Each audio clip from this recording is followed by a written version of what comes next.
जय हिंद। देखिए, रूस और यूक्रेन की लड़ाई को लगभग 2 साल पूरे होने जा रहे हैं। ये फरवरी में इसका 2 साल हो जाएगा।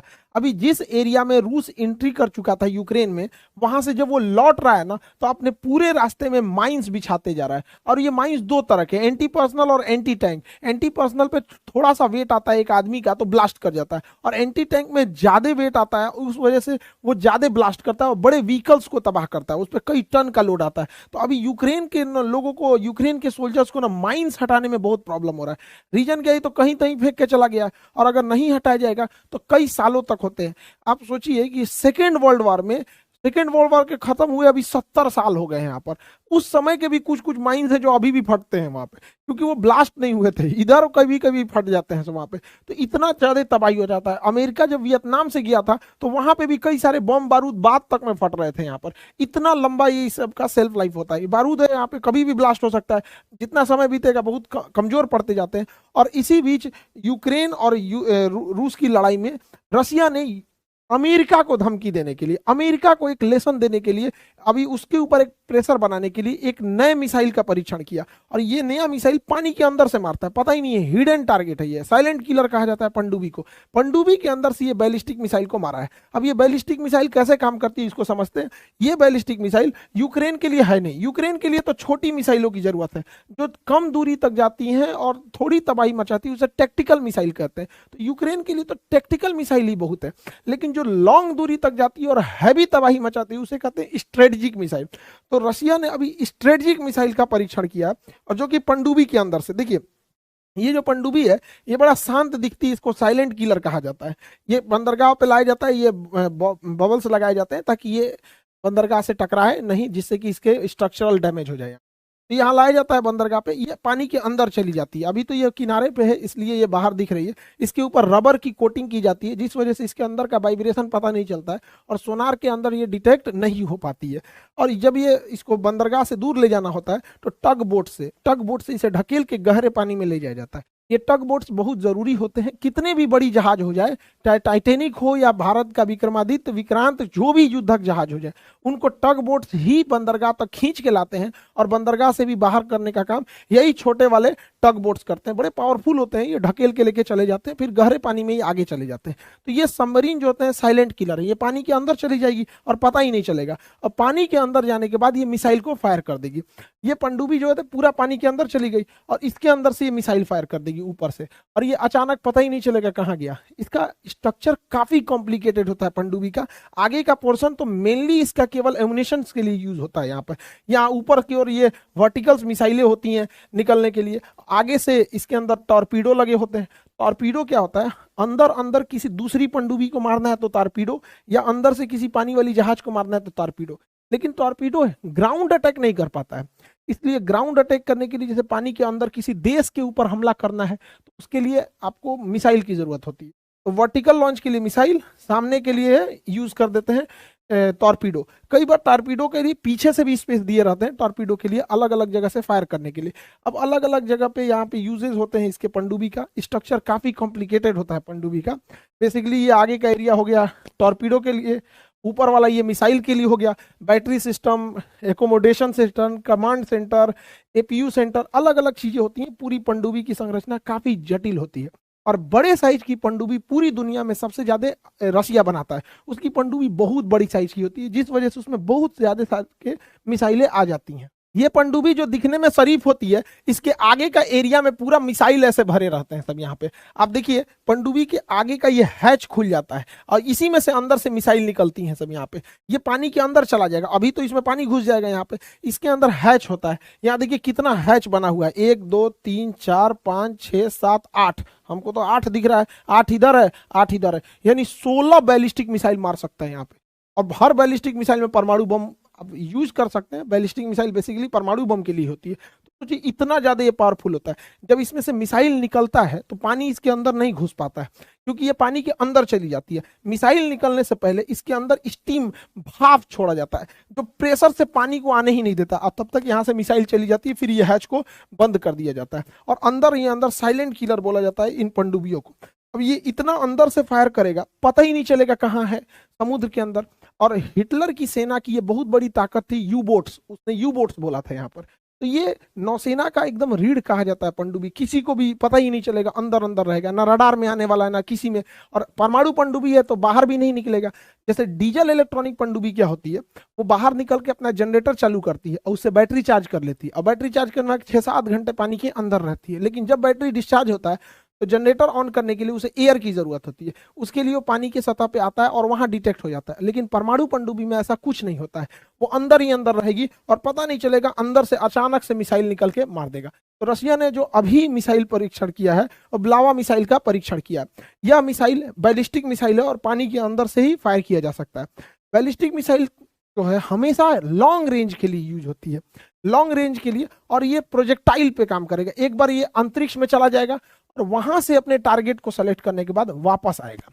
तो इस मिसाइल को अंतरिक्ष में जाना जरूरी होता है, स्पेस में जाके फिर आता है, एटमॉस्फेयर के ऊपर चला जाता है और उसके बाद आके ये हमला करता है। और ये कई पार्ट्स में होते हैं। देखिए इसका रेंज हमेशा ज्यादा होगा, ये ज्यादा तबाही मचाएगा, ज्यादा दूर तक जाएगा, इसलिए इसे स्ट्रेटेजिक कहते हैं।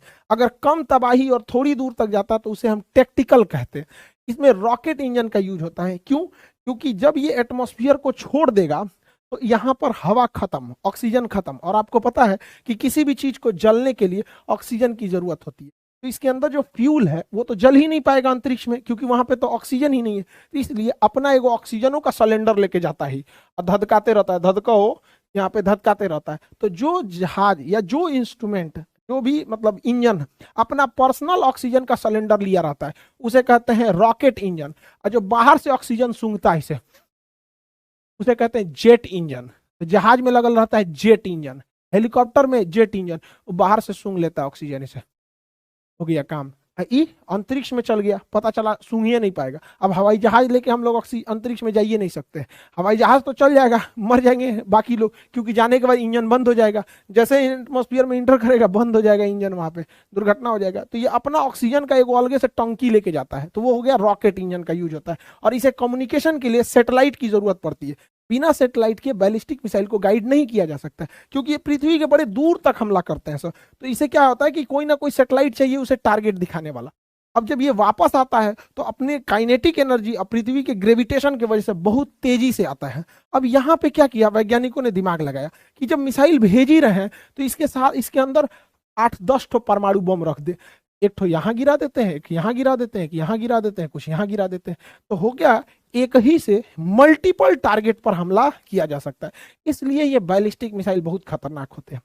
भारत को जब बनाया गया परमाणु बम और बैलिस्टिक मिसाइल, तो एपीजे अब्दुल कलाम ने कहा कि ये शांति का हथियार है, क्योंकि जब तक ये हमारे पास रहेगा हम शांति से रहेंगे, ये लड़ाई का हथियार नहीं है। तो हकीकत बात है, नहीं तो आज हम लोग को भी मार देते, सो यूक्रेन की तरफ पिटा जाते हैं, कभी गाजा का हाल हो गया रहता। आज कोई आया ना भारत को आंख दिखाए, पूरा गर्दा लगा के या निकाल लेगा आदमी यहाँ पे। तो भारत की सेना है ना उस तरह की मजबूत, ये सब मिसाइल वगैरह है सब, इसीलिए हम लोग भी सुरक्षित है। तो ये कई सारे मतलब टारगेट को एक साथ इंगेज कर सकता है, मल्टीपल टारगेट को। लेकिन मल्टीपल टारगेट के लिए मल्टीपल सैटेलाइट भी जरूरत होते हैं, क्योंकि अगर टारगेट दूर दूर है तो यहाँ तो रसिया के पास कोई सैटेलाइट की कमी नहीं है, ना ही भारत के पास सैटेलाइट की कमी है। तो ये टेक्नोलॉजी भारत के पास भी है, रसिया के पास भी है, और हम दोनों की टेक्नोलॉजी भी शेयर ही कर लेते हैं। तो अमेरिका के पास भी है ये टेक्नोलॉजी, लेकिन अमेरिका इससे काफी डरा हुआ है, इस चीज को लेकर अमेरिका के लिए एक टेंशन बना हुआ है।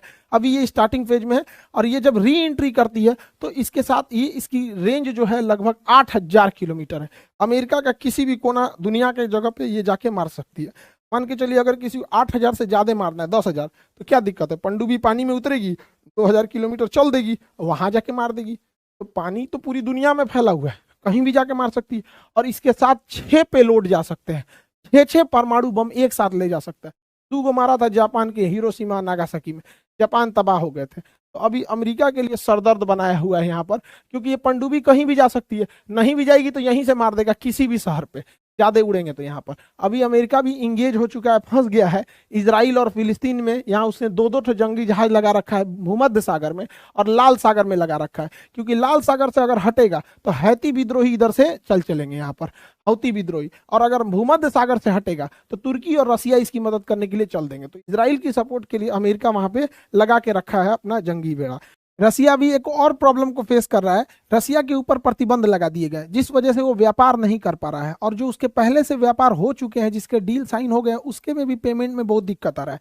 रसिया के ऊपर बैन, एम्बार्गो और सैंक्शन तीनों तरह की समस्याओं को फेस कर रहा है। देखिए एम्बार्गो क्या होता है, किसी खास चीज को रोकने के लिए एम्बार्गो लगाया जाता है।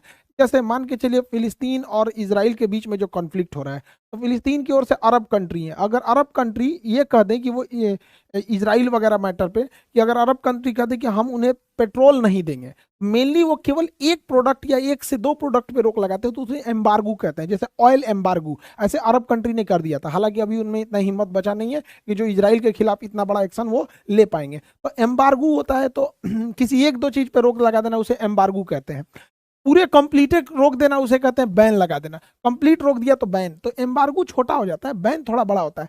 सैंक्शन, सैंक्शन के कई रूप होते हैं, जैसे स्पोर्ट सैंक्शन लगा देना कि रूस के खिलाड़ी नहीं आ पाएंगे, पॉलिटिशियन सैंक्शन लगा देना, किसी राजनीतिक डिप्लोमेटिक को नहीं ले आना। तो सैंक्शन के कई रूप होते हैं, किसी भी तरह से हो सकता है, ट्रेड सैंक्शन हो सकता है, कई तरह के। तो रसिया क्या कर रहा है ना, अभी वो पेमेंट नहीं कर पा रहा है, और भारत ने रसिया से S-400 मिसाइल सिस्टम खरीदने की बात की थी, तो जिसमें रसिया को भारत ने हर एक पेमेंट कर दिया था डॉलर में, लेकिन 2 स्क्वाड्रन की अभी पेमेंट बाकी थी। 2 स्क्वाड्रन क्या होता है, एक स्क्वाड्रन में 2 बैटरी होती है, और हर एक बैटरी में 4 ऐसे ट्रक होते हैं, 1 2 3 4, ये 4 मिलकर एक बैटरी बनाता है, और 2 बैटरी मिला देंगे तो एक स्क्वाड्रन बनेगा, 4 बैटरी मिलाएंगे तो 2 स्क्वाड्रन बनता है। देखिए अलग अलग मिसाइल के लिए ना बैटरी और स्क्वाड्रन के नंबर अलग अलग होते हैं। अब जहाज के लिए स्क्वाड्रन की संख्या अलग हो जाती है, हेलीकॉप्टर में स्क्वाड्रन की संख्या अलग हो जाती है, S-400 में स्क्वाड्रन अलग हो सकता है। तो ये कोई जरूरी नहीं कि फिक्स आप मान लेंगे कि नहीं एक स्क्वाड्रन में 2 बैटरी हो गए। यहाँ पे वो डिपेंड करेगा कि मिसाइल की रेंज कितनी है, इफेक्टिवनेस कितना है। तो हमें अभी उसको 2 स्क्वाड्रन की अभी भी पेमेंट देनी बाकी थी। रसिया कह रहा है कि हम रुपया में लेके क्या करेंगे, हमारे पास रुपया तो चलता नहीं है, डॉलर चाहिए होगा यहाँ पे इंटरनेशनल ट्रेड करने के लिए। तो इन दोनों ने क्या किया कि हम 2 स्क्वाड्रन का पेमेंट के बदले में गोवा शिपयार्ड से रसिया ने कहा कि हमें 24 कार्गो शिप बना दीजिए। 4 बोल दिए क्या, 24 कार्गो शिप चाहिए होगा। तो 24 कार्गो शिप की जरूरत है, तो भारत रसिया को 24 कार्गो शिप देगा, और बदले में वो हमें S-400 की 2 स्क्वाड्रन और दे देगा। हालांकि ये बस पेमेंट इशू है, तो एक तरह का कह दीजिए कि ये पेमेंट ना होकर एक्सचेंज हो गया। तो हम तो कहते हैं कि भारत सरकार को ऐसे व्यापार पे और अच्छा काम करना चाहिए कि हमारे यहाँ ये पेमेंट के देते तो सीधे कैश जाता। अब यहाँ रोजगार मिला, और देखिए रोजगार ही बड़ी बड़ी चीज नहीं होती है, जैसे जैसे हम चीजों को बनाते जाते हैं ना, हम अपडेट होते जाते हैं। 24 जहाजों को बनाएंगे तो शायद हमें कुछ अपडेशन आ जाए, हमें कुछ और नई टेक्नोलॉजी सीख जाए, तो और बेहतर हो जाता है यहाँ पे। इसके अलावे भारत और रसिया को व्यापार करने में बहुत प्रॉब्लम आ रहा है, क्योंकि हम रसिया का रूबल लेके क्या करेंगे, हमारे इंडिया में उतना रूबल एक्सेप्टेबल ही नहीं है, और रसिया हमारा रुपया लेके क्या करेगा, उसके यहाँ एक्सेप्टेबल नहीं है। तो हमें एक कॉमन करेंसी चाहिए थी जो डॉलर था, बट अमेरिका ने डॉलर पे सैंक्शन लगा दिया, रोक लगा दिया यहाँ पे।